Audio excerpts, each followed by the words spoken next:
Today we're doing bread baking, artisanal bread baking. Le pain de campagne, le pain au levain. It doesn't matter. The universal bread, which is I love so much, because I do eat bread every day. I eat a slice of bread every day, and I think the bread should be the center of the meal.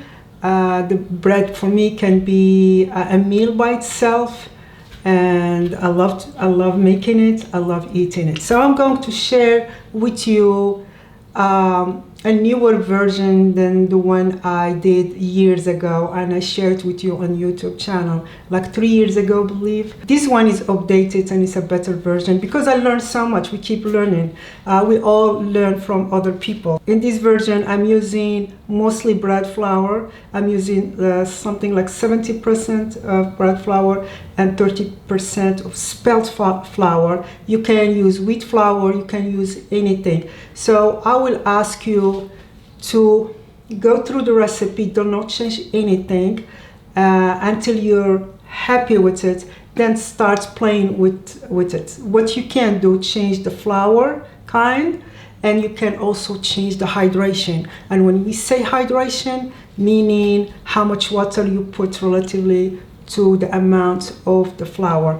Here we're going to have a hydration of 75%, and I'm going to show you how to make this fabulous bread, and it's crispy.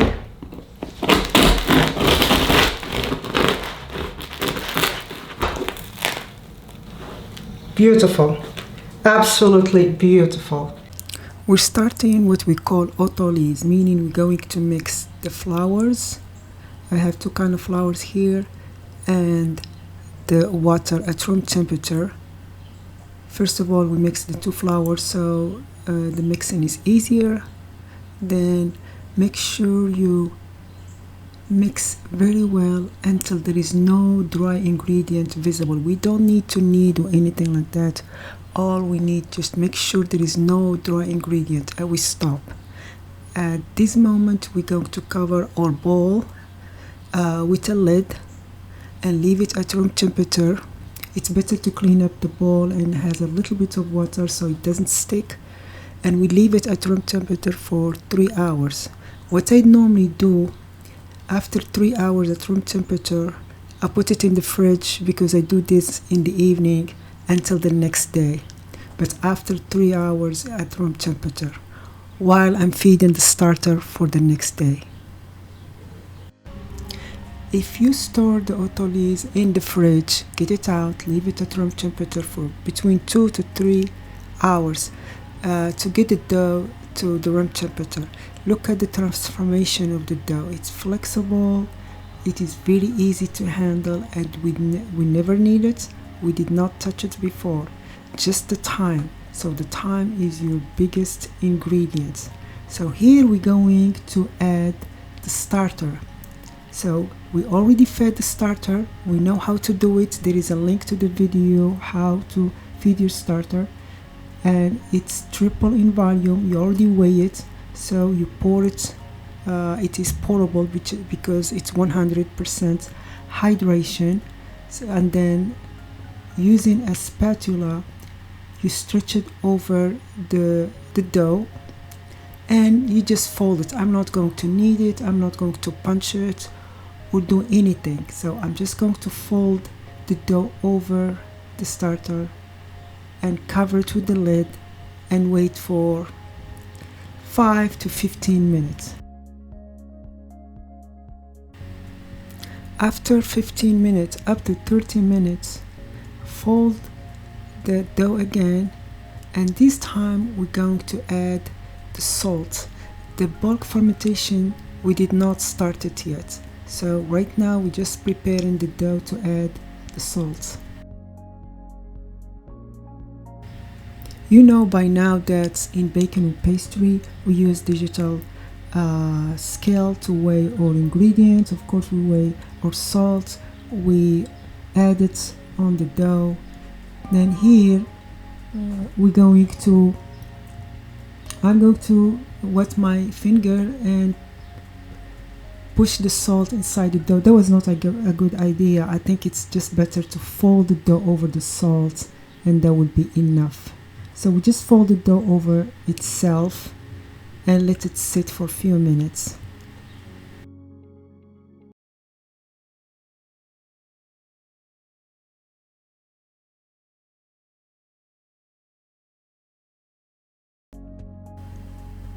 Although hydration is 75%, which is mean that there is a lot of water in our dough, and that's why when you fold it you don't see any volume increase. So what I did here, I took a piece of the dough and I put it in a jar before starting any bulk fermentation, and I'm going to leave it on the side, and we're going to get back to it later.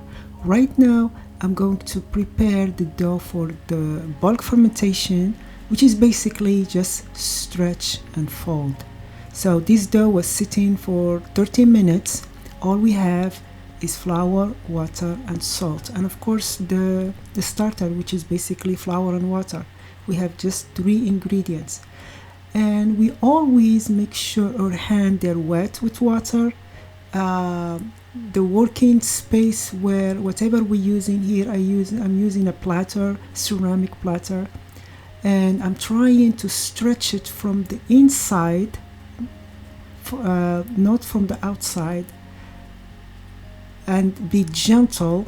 So we stretch it only when the dough wants us to be stretched. We should not force it. I'm stretching it into a rectangle, even though it's not a perfect rectangle. So this first stretch and fold is called lamination, but I'll just call it the first stretch and fold. So please keep in mind, be gentle. So we're folding the dough on itself, trying to keep it as rectangle as possible.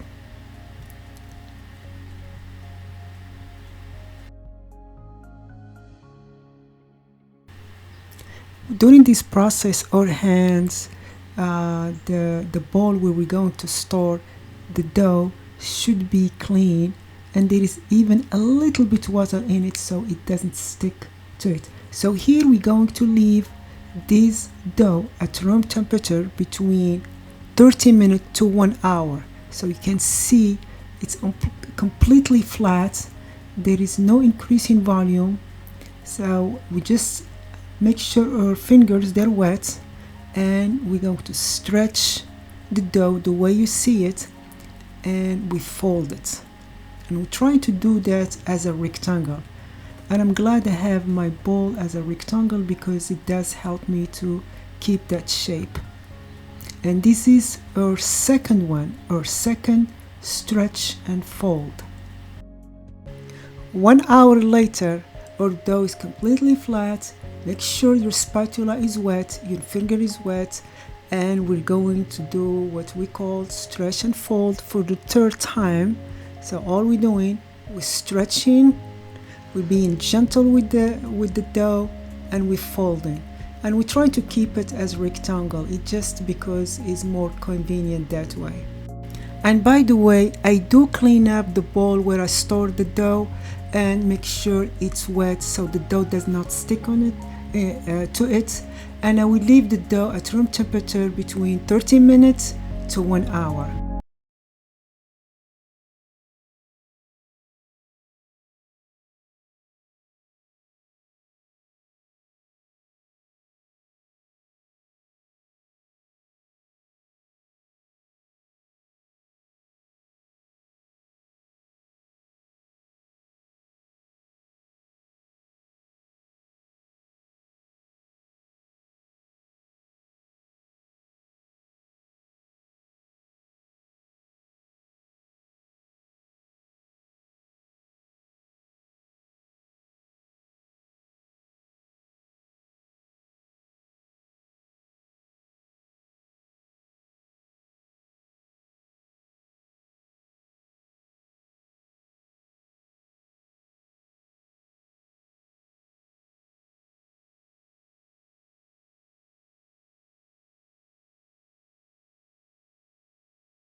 For stretch and fold, which is between 30 minutes and 1 hour for each one of them, which is basically around 2 to 3 to 4 hours. Then we're going to shape the dough. But if your dough does not feel like mine, it doesn't feel light, it did not increase in volume, it doesn't feel like pillow, please feel free to add another stretch and fold. So here we're going to keep the rectangle shape, and we're just going to roll it on itself. So this way it's easy to shape. And this is the first time we're using a lot of flour, and we make sure we're going to seal the end of the dough, of the loaf. Again, put a lot of flour, and we're going to use an oval proofing basket. We're going to flour it very well. Mine has a liner. Then we're going to flip the dough inside the basket, so the smooth surface will be on the bottom of the basket.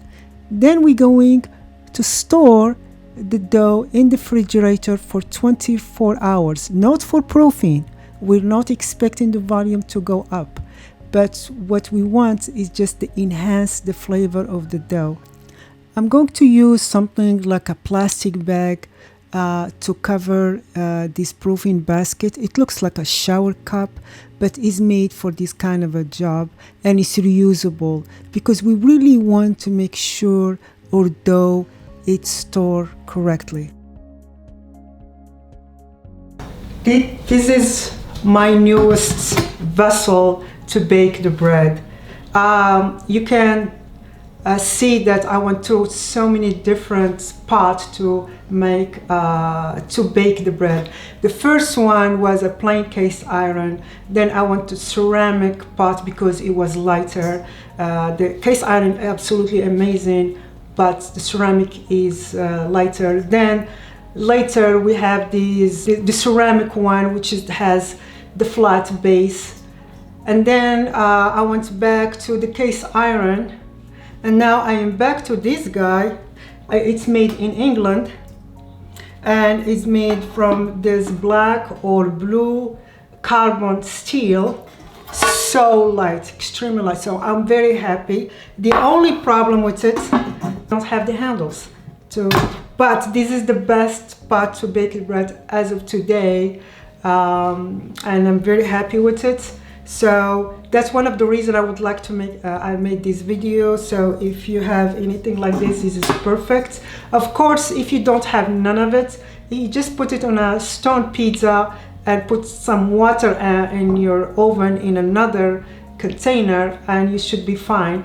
But I will recommend this one if you're able to find it and you're able to buy it. And when I bake, this one still has some flour in it. When I bake, I use this basket. It's quite small, so it's only like 9 or 10 inches.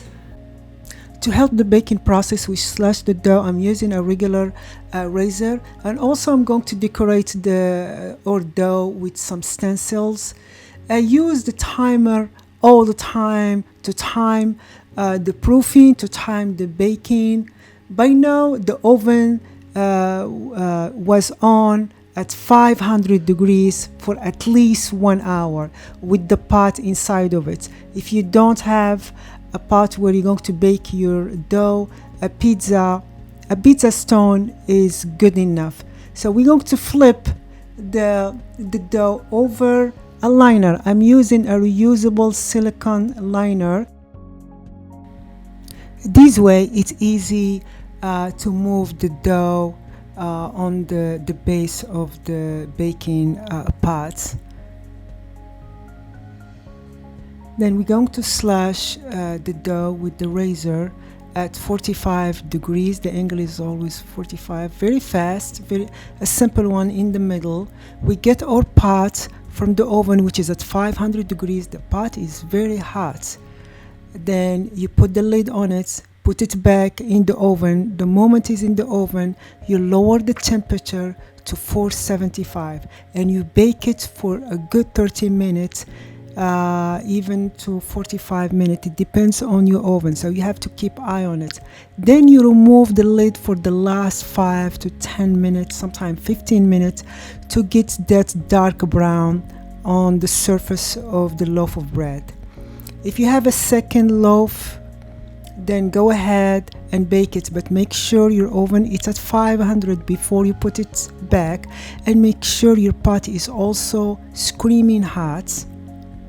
Here we're going to use my fancy stencil to have a pattern, and I'm just using the chocolate powder to decorate the loaf of bread.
Open crumb.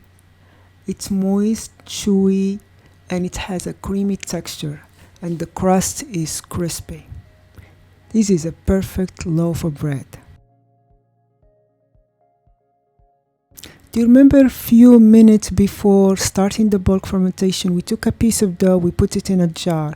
That piece of dough, it tripled. All we had is autolyze, the levain, but there was no bulk fermentation. So that's an indication that our bread is going to proof correctly, even though if you're feeling like during the bulk fermentation your dough is flat.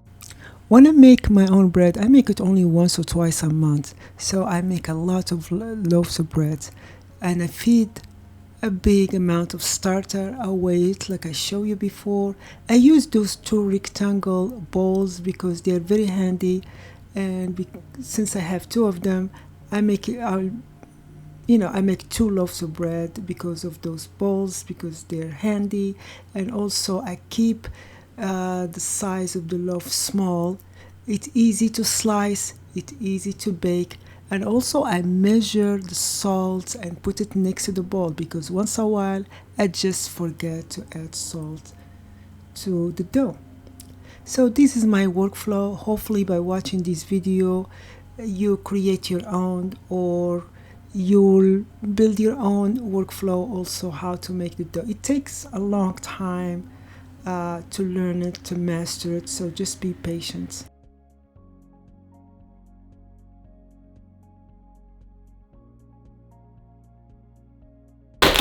Let's eat the bread.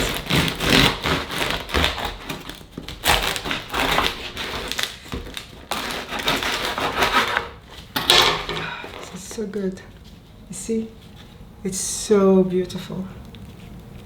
So I hope you like this video, and I hope to see you soon. You know what to do. Like it, share it, leave a comment. Check the website where I leave the whole post, and I can adjust and fix if I left any steps. So I hope to see you soon. Beautiful, absolutely beautiful.